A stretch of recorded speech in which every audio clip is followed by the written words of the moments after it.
दोस्तों भारत की जो एंटरटेनमेंट इंडस्ट्री है वो तकरीबन तकरीबन 28 बिलियन डॉलर की मीडिया एंड एंटरटेनमेंट सेक्टर है जिसमें यहाँ से अभिनंदन वापस गए। इसके अलावा श्रीलंका में तकरीबन 3 से 4 5 के करीब जो से उनके इंडियन मछेरे थे उन्हें फांसी की सजा हुई, वो वापस आ गए। और रिलायंस है, इनका जो मार्केट शेयर है वो तकरीबन 40 to 45% है एडवर्टाइजिंग में और बहुत सारी चीज़ों के अंदर। लेकिन ये जो डील है इसके ऊपर बहुत सारी बातें भी हो रही हैं और वज़ीर आज़म का काम ही नहीं है, वो बल्दिया का काम है, वो बल्दिया को करने दें। वज़ीर आज़म का जो काम है जो लॉ एंड ऑर्डर को देखना है। जो उदय शंकर वो वाइस चेयर होंगे इसमें। इसमें अगर देखा जाए, आप सिर्फ रिलायंस को ही देखें तो रिलायंस जो है एक लार्जेस्ट प्राइवेट सेक्टर कंपनी है। नमस्कार दोस्तों, रिलायंस और डिज्नी के बीच में एक डील हुई है जो कि 8.5 बिलियन डॉलर के आसपास है। जो डिज्नी का भारत में OTT प्लेटफॉर्म है उसके साथ ये डील हुई है। इस पर जो पाकिस्तान के लोग हैं उनका भी रिएक्शन आया, उन्होंने क्या बोला आप देखिए इस वीडियो में। दोस्तों भारत की जो एंटरटेनमेंट इंडस्ट्री है वो तकरीबन तकरीबन 28 बिलियन डॉलर की मीडिया एंड एंटरटेनमेंट सेक्टर है जिसमें बहुत सारे ग्रुप्स हैं, जिसमें जी एंटरटेनमेंट है, नेटफ्लिक्स है, जापान सोनी है और इससे पहले जो डिज्नी जो है वो भी मौजूद था। लेकिन हुआ ये है कि जो मुकेश अंबानी साहब की जो रिलायंस इंडस्ट्रीज़ है वो डिज्नी के जो कंट्रोल है वो लेगी। और ये चीज़ बताती है कि एक तो पहले हम इस पर बात कर चुके हैं कि इंडिया का जो प्राइवेट सेक्टर है इतना स्ट्रॉन्ग है कि वो हर चीज़ में वो मौजूद है। और अब ये जो वॉल्ट डिज्नी कंपनी है इसने ये जॉइंट वेंचर शुरू किया है इंडिया का बिगेस्ट ये कंपनी रिलायंस इंडस्ट्रीज़ के साथ। और ये एक बड़ा मीडिया पावर हाउस क्रिएट करने जा रहे हैं। और मुकेश अंबानी जो हैं, जो is known as the richest person in India, he is going to be the senior partner in this deal with the Disney. और ये जो चीज़ बताती है कि जो डिज्नी और रिलायंस है इनका जो मार्केट शेयर है वो तकरीबन 40 to 45% है एडवर्टाइजिंग में और बहुत सारी चीज़ों के अंदर। लेकिन ये जो डील है इसके ऊपर बहुत सारी बातें भी हो रही हैं और ये भी हो रहा है कि जो वेस्टर्न वर्ल्ड है वो भी इस पे कमेंट कर रही है कि शायद इंडिया के अंदर जो कंपनीज आती हैं वो उस तरह बिजनेस नहीं कर पाती जिस तरह लोकल्स बिजनेस को समझते हैं। अब ये आ रहा है कि रिलायंस के जो ओनर हैं उनकी जो वाइफ हैं नीता, वो जो इसके बोर्ड को चेयर करेंगी। और जो डिज्नी के एग्जेक्टिव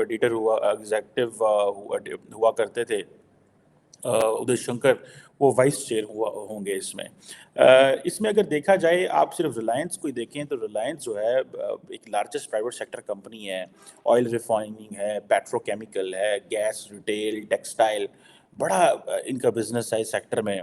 और ये 1950 में ये कंपनी बनी, फिर ये टेक्सटाइल में 60s में चली गई, फिर ये पेट्रोकेमिकल और इस तरह। लेकिन अभी अंबानी जो है वो कहा जाता है कि जो अंबानी साहब के जो वालिद थे 2002 में वो फौत हो गए। और उसके बाद मुकेश जो उनके बड़ा बेटा हैं अनिल, उनका फिर आपस में जारी बात है इश्यूज होते रहते हैं। और 2005 में ये डिवाइड हो गए पेट्रोकेमिकल और जो वो कहते हैं ना, मुकेश अंबानी ने जो है पेट्रोकेमिकल टेक्सटाइल ले लिया और जो अनिल थे उन्होंने फाइनेंशियल एंड टेलीकम्युनिकेशन सेगमेंट जो है वो ले लिया। अब क्वेश्चन ये है कि ये तो आपको पता है इस वक्त छाए हुए हैं। मुकेश एंड जो फैमिली है, इनका जो घर है मुंबई के अंदर, that is known as Antilia, if I am not wrong. और मैंने बहुत पहले एक आर्टिकल पढ़ा था कि उसके हवाले से, और कि उसकी आई थिंक 27 के करीब फ्लोर्स हैं, अंदर वेदर रूम्स हैं, पता नहीं क्या क्या है अंदर वहाँ पे। Obviously is a very rich man. लेकिन द क्वेश्चन इज़ कि this is at the end of the day the idea of India is like this, that people come and they make billions out of this. ठीक है जी। अब खैर any how, इस के अंदर ये हो रहा है कि मुकेश अंबानी जो है वो तकरीबन 1.4 बिलियन डॉलर जो है वो इसके अंदर इंजेक्ट कर रहे हैं। और ये आप समझ लें कि ये एक बड़ी डील है। लेकिन जैसे मैंने बताया, मैं भी आई वाज लुकिंग कि ये हो क्या रहा है। तो जो इंटरनेशनल मीडिया है वो ये समझता है कि जो डिज्नी ग्रुप है वो उस तरह नहीं परफॉर्म कर सका जिस तरह वो करना चाहिए था, जितनी बड़ी मीडिया मार्केट है। और दे नीडेड सपोर्ट। और ये वो this is what the western media is saying. और डिज्नी अपने जितने भी इंडियन ऑपरेशंस हैं वो मर्ज करेगा रिलायंस के साथ। अब रिलायंस को सारी बात है, एक्सपीरियंस है और they will make their way. जैसे मैं बात कर रहा था कि ये तकरीबन $28 बिलियन की मीडिया एंटरटेनमेंट सेक्टर है। आप सिर्फ इमेजिन कर लें, that's a lesson for Pakistan कि उन्होंने एंटरटेनमेंट को कितनी बड़ी चीज़ बना के रख दिया आपके सामने। हमने एंटरटेनमेंट क्या करनी है, हमारे तो वो एक खातून है, उस देखें जहालत का तो कोई तोड़ नहीं है ना। एक खातून है, वो दुबई गई, उसने एक ड्रेस ख़रीदा, उस ड्रेस के ऊपर अरबी के में कुछ हरूफ लिखे गए, एक ही हरफ था, हलवा उसका लिखा हुआ था। हलवा जो है आई डोंट नो, लेकिन पाकिस्तान के अंदर जो हलवा है वो इज़ अ फूड, लोग खाते हैं और इन्जॉय करते हैं। ज़्यादा ये मौलवियों के हवाले से मशहूर है कि मौलवी ज़्यादा हलवा खाते हैं। हाँ जी, इंडिया के जो प्राइम मिनिस्टर हैं वो स्पीच कर रहे थे और उन्होंने बात की कि भाई जो था जिनेवा कन्वेंशन की, तो उन्होंने जिक्र नहीं किया, लेकिन उन्होंने बोला कि मैं हमेशा दुनिया के किसी भी कंट्री में अगर इंडियन की कोई मुश्किल होती है तो हम वहाँ पे पहुँचते हैं। चाहे कतर के हो, कतर ने फांसी की सजा सुनाई उनके 8 एक्स नेवी ऑफिसर्स को, वो वापस लेकर आए, बाइज्जत वापस लेकर आए, यहाँ से अभिनंदन वापस गए। इसके अलावा श्रीलंका में तकरीबन 3 से 4-5 के करीब जो उनसे उनके इंडियन मछेरे थे उन्हें फांसी की सजा, वो वापस आ गए। उन्होंने बड़ा फखर से ये बोला कि भाई पूरी दुनिया में जहाँ पे भी इंडियन जाते हैं मुश्किल में हो हम उनकी हेल्प करते हैं। मेरा सवाल ये है, वो लोग हेल्प करते हैं, अच्छी बात है, अपने कंट्री के लिए करते हैं, हम लोग क्यों नहीं कर पाते? सर हमें जो है ना वो अपनी आवाम की पतलूनें उतारने से फुर्सत मिले तो हम लोग जो है वो इस चीज़ को देखें ना।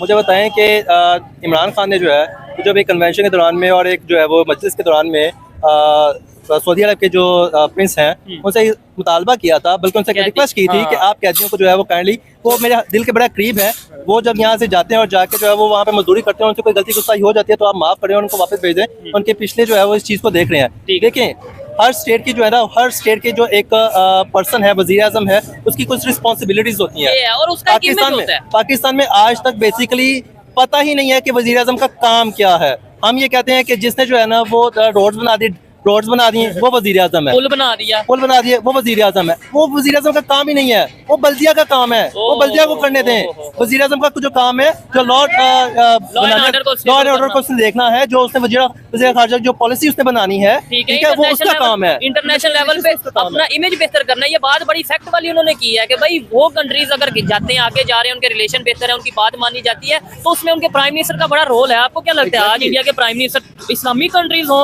या दूसरे कोई भी कंट्रीज उनके साथ अपने रिलेशन बेहतर करके बैठे हुए हैं? और उन्होंने बड़े आज स्पीच में ये बोला है प्रॉपर कि भाई हमने पाकिस्तान से, चाहे अभिनंदन हो, चाहे पाकिस्तान में मछेरे जो हमारे इंडिया के जाते हैं उन्हें हम ना सिर्फ वापस लाते हैं और हम इसके ऊपर अपना बड़ा काम करते हैं। सर वो उसके लिए स्टैंड लेते हैं, ठीक है, जिन्होंने स्टैंड लिया है। आज आपने उनको जो खुडे लाइन लगाया हुआ है, पंजाबी में वो कहते हैं खुडे लाइन लगाना, उनको आपने जो है ना वो जेलों में बंद किया हुआ है। तो यही तो आप पाकिस्तान की तारीख उठा कर देख लें, जिन्होंने पाकिस्तान के लिए कुछ एफर्ट्स की हैं, आपने उनको जो है ना वो यहाँ तो सफाई हस्ती से मिटा दिया है, या उनको जेलों में बंद कर दिया। जुल्फ़िकार अली भुट्टो का जो है मुझे बताएं 109 में उसको फांसी दे दी गई, क्या किया उसने?